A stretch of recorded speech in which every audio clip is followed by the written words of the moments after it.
Hello guys, how we doing? Welcome back to the Freehammers. You're not going to wipe that smile off my face today. Oh my goodness me, the emotion is real. Like, I'm just so happy and so proud of my team. Listen, this has been a tough slog of a season this year. And, you know, now we have that icing on the cake. Like I said, the romantic side of me wanted this. I wanted the final. You know, Dex's last game will be the final, you know, if he does leave in the summer. And we've just got to go on and do it now. You know, get over that line, break this hoodoo, this 43-year, whatever it is, hoodoo. And just go and do it now. I'm ecstatic, absolutely ecstatic. I didn't sleep a bit last night. Just so hyper. Like, it's ridiculous that 11 men can put that much happiness and emotion into my brain, and just, yeah. Anyway, let's have a little talk about the game, because that's what it's supposed to be, a review of the game. It wasn't great, was it? It was a nervy one. I actually did, and I know Paul did as well, tracked my heart rate from about sort of 5 o'clock in the afternoon, where I was starting to feel a bit nervous, and my heart rate was just going whoom, skyrocketing throughout that game. And in that second half, oh my god, it was just like, come on West Ham, please just do this. Like I say, the first half, they had a few little chances. They had one really early, actually, in about the 4th minute. They had one that, it was like, oh, come on West Ham, can you wake up? Because he did force a save. But yeah, we did manage to keep it at 0-0. There was a few sort of half chances for us. Nothing of major. They were sort of passing the ball around nicely. You know, we'd expect it. Like, they keep possession well, but again, toothless. It was, you know, there was no potency in the passing from them. It was just very much a get to the sort of around the 18-yard box and then pass, move, but with no sort of urgency in their play, which, you know, good for us. Second half, again, they woke up a little bit. They sort of realised they needed a goal. They woke up and started playing a bit more in the second half. Pavlidis, you know, a couple of times got into the box. The winger was starting to put some balls in, but again, nothing major, to be honest with you. Again, we had a couple of, there was a Gerd with his one at the back post, nearly scored. Paqueta hit the post as well. That was a great effort. I think that was the first half, actually. To be honest with you, the nearest they come to scoring was Curva. Curva nearly put it into the own goal, in as an own goal, but luckily, obviously, Ariola was there to, you know, just flick his foot at it. And then the moment came. You know, how can you not love this man? I love this man, Pablo Fornals.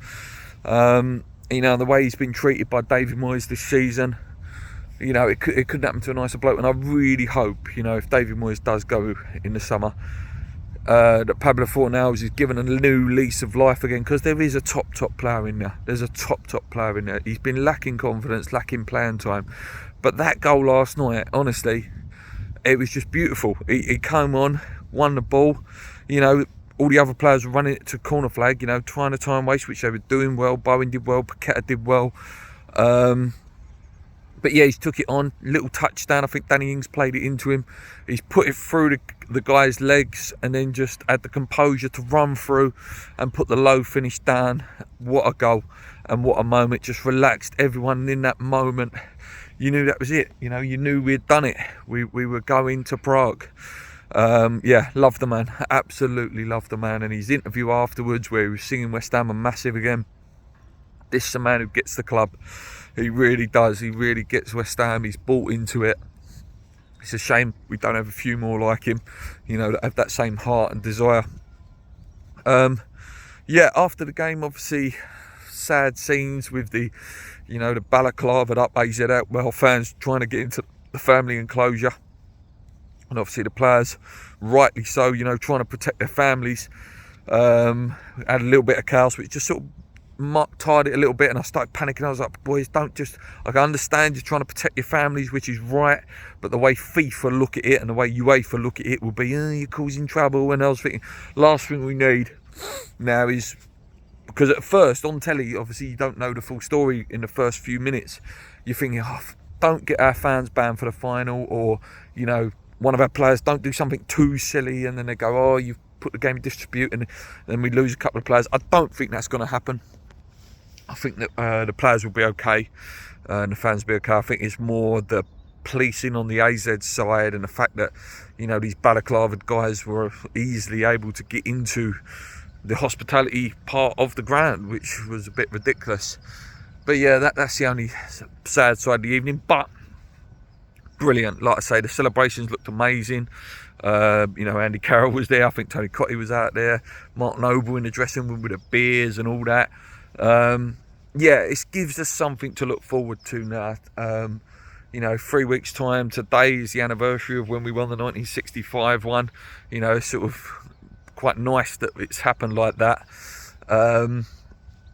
Yeah, and we do play Fiorentina. We have played them twice before over 2 legs, back in 1975. Sadly they beat us 1-0 on both occasions at Upton Park and at their stadium. So, you know, maybe it's time for some revenge after 1975. Listen, they're no mugs. They've got some fantastic players, a couple of players we've been linked with in the past. Amrabat, the Moroccan midfielder who was a star at the World Cup. Jovic, we was linked with a few years ago. There's another guy, I think it's Carabao or something like that, I think his name is. Yeah, they've got some really top players. They've got a really good Croatian guy called Milinkovic, I think his name is. I think I'm sure we was linked with him as well. They're 8th in their league. You know, they're a good solid side. Back in the day, they used to be fantastic. One of my favourite Italian sides. Gabriel Batistuta is one of my favourite players ever. Yeah, I ideally wanted Basel to get through, because I fancied us more against the Basel. It's going to be a tough game. It is. We will still go into it favourites. And if we play to our best, heart on our sleeve, you know, and get the goals early, and, you know, really just turn up in the game. That's all I ask you boys. Turn up. Don't have any regrets for this game when it does come in a couple of weeks' time. But yeah, it's going to be tough. It's going to be a tough old game, and anything can happen in a one-off game. But yeah, guys, listen, enjoy the day, enjoy these next 3 weeks. You know, I said it a couple of weeks ago when I was doing one of these videos. You know, now it's time to, you know, get them flags out, start building that atmosphere in your area, you know, Essex and Canning Town, and I'm currently walking through West Ham Memorial Park, probably you guys know this. You know, start getting them flags out, start getting the atmosphere going, start planning your barbecues, your parties, because it's going to be brilliant, and it might not ever happen again in your lifetime. You know, it took 47 years to get to another European final, and it's took, you know, last time was 2006. I was 21 then. I'm 38 now. I'm nearly an old man now. So, you know, they don't come along often for us. So enjoy it. Milk every occasion. Let the Tottenham fans go, your Papa John's trophy. Let all them other fans that don't, you know, that sometimes spoil with it, let them rub it in. I tell you what though, there has been some fans that are really, you know, backing us. The Man City fans have been fantastic. I've seen on Twitter. Yeah, and there's quite a few opposition fans that really want us to go on and win this, and you know, it'd be fantastic. Honestly, it'd be, you know, one of the best moments of my life. It will, you know. Whenever I say that, though, my wife don't get happy, because obviously my daughter being born in our wedding is supposed to be the best day of my life. But this will be up there. It will be. If we go on and win this, it will be just incredible, and I can finally say, hopefully, that I've seen my club win something in my lifetime. And, you know, and all them young West Ham fans that are in my school that I work with, you know, they're just absolutely buzzing, and how amazing for them, you know, winning something when they're about 7, 8, 9 years old.